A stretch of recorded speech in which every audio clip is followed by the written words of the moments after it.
Chapter 21. Sam focused on school. No head on desk, no looking at classmates. It helped that Ms. Walker was back and Reagan wasn't. No demon apparitions. Please, no demon apparitions. Who can name the 7 deadly sins? Ms. Walker questioned. Silence. Really? No one knows the 7 deadly sins? Ms. Walker's mouth made a funny pucker. Anyone feel like taking a guess? Is that like in the movie Seven? Randy Titus loved to talk, and he would try to find any way to blurt out something. Sam had never heard of a movie called Seven. Exactly, Randy. Can you tell us the premise of the movie? Silence again. The main plot idea of the movie. Ms. Walker simplified things. Oh, encouraged Randy began. The serial killer murdered people according to the 7 deadly sins. He killed Brad Pitt's wife, and then Pitt killed him. Angelina Jolie is dead? The only moment in English 2 that Tiffany Carter paid attention the entire school year, when Brad Pitt's name was mentioned.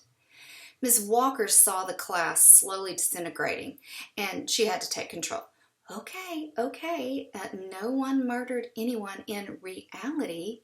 Randy is correct. Seven is a movie based upon the 7 deadly sins. The serial killer chooses a victim that embodies a certain sin, and in the movie, he drives Brad Pitt's character, she emphasized the word character, to extreme anger by murdering his on-screen wife, played by one of my favorite actresses, Gwyneth Paltrow, who also played the lead in Shakespeare in Love, which brings us back to what we study today. Nice job, Ms. Walker. That's one of the many reasons why Sam appreciated her teacher, because she could relate even a stupid question, like Tiffany Carter's question, back to English. One of Shakespeare's common literary conventions was to personify a deadly sin in one of his characters. The Elizabethan audience was extremely familiar with the sins, and emphasizing that sin in a specific character made that person more comprehensible to the uneducated audience. Sam's mind wanted to wander, but she didn't dare let it. She noticed several in the class had that glazed over look. And Mrs. Walker must have noticed it too, because she said, okay, now let's take our notes. 7 deadly sins. And Miss Walker skillfully pulled up a slide on her smartboard, and the note-taking began. Many theories exist on the order of the sins and which sins warrant the status as greatest to least, but for our study, we really don't need to get into all of that. I simply want you familiar with the concept so we can relate back to it when we discuss Hamlet, Ophelia, Hamlet's mother, and uncle. First, gluttony. The class diligently wrote the word gluttony under the heading 7 deadly sins.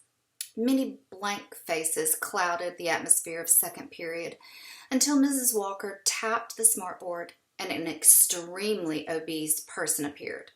The lecture progressed similarly through greed, envy, anger, pride, sloth. Mrs. Walker really spent a lot of time on sloth. Sam got the not-so-subtle message. Teenagers are lazy. Finally, lust. Lust?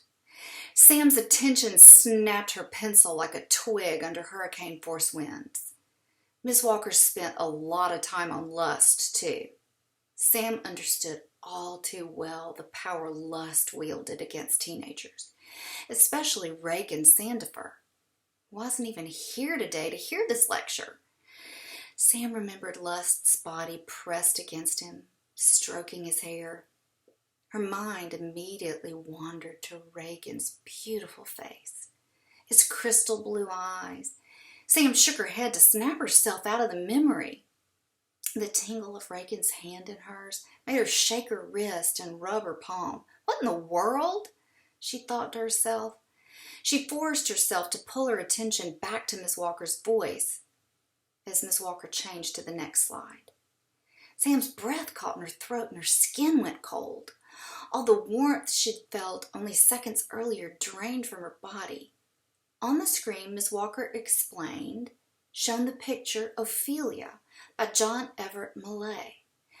All Sam saw reflected, to the obediently attentive classroom, was the cold, lifeless form of lust. Her lips parted as if she were about to beckon Sam toward her again. Her eyes weren't red, her teeth weren't pointed, but the same hair billowed in waves around her. Sam wondered if John Everett Millay had known lust too, and had been so captured by her as to paint her in this way.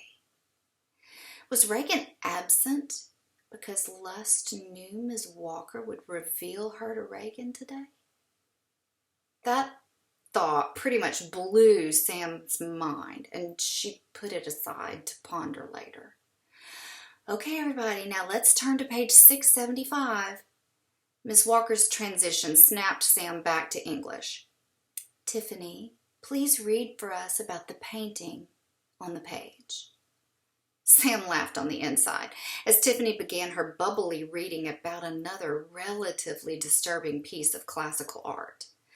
The Mirror of Man by Hieronymy Must-Bows-Chew. Sam felt a tiny bit guilty for laughing at Tiffany as she struggled so with the dude's name. Mrs. Walker skillfully pronounced it for her, but Sam was too busy staring at the images on the page. She turned her book sideways, then upside down, then sideways as she examined the pictures that circled the image of somebody. Some of the situations were really quite disturbing and grotesque. The depiction of lust had a pig dressed up as a nun kissing some naked guy. Sam now mocked herself. She'd seen lust and knew how truly beautiful she could be until she showed her teeth and looked like something out of a vampire hunter movie.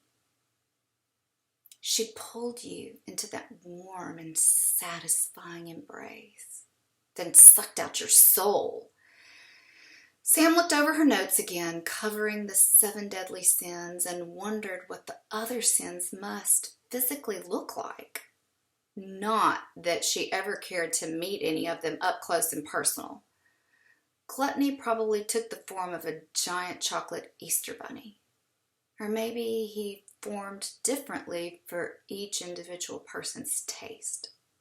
Greed popped into her mind as a character she had seen in a rap video once, complete with diamonds studded from head to toe. Sloth. Well, all she could imagine was a sloth. Not very original. Envy looked like Mrs. Baker, complete with pinched green lips and daggers shooting out of her eyes. Maybe some bat wings. Pride took the form of Aubrey. She'd have to psychoanalyze that one later. Anger. The image that flashed before her did not manifest from her own brain. She knew instantly her vision projected real anger, and it frightened her so terribly she shook her head violently, trying to clear her mind of the rage that instantly flooded her at his sight. Wrath rules him. A rainbow of color washed over the book in her hands, and the images of the Mirror of Man began to rotate and blur until Sam felt as if she were hidden in a bubble of light. Samantha. The voice spoke again. Wrath rules him. You are in danger.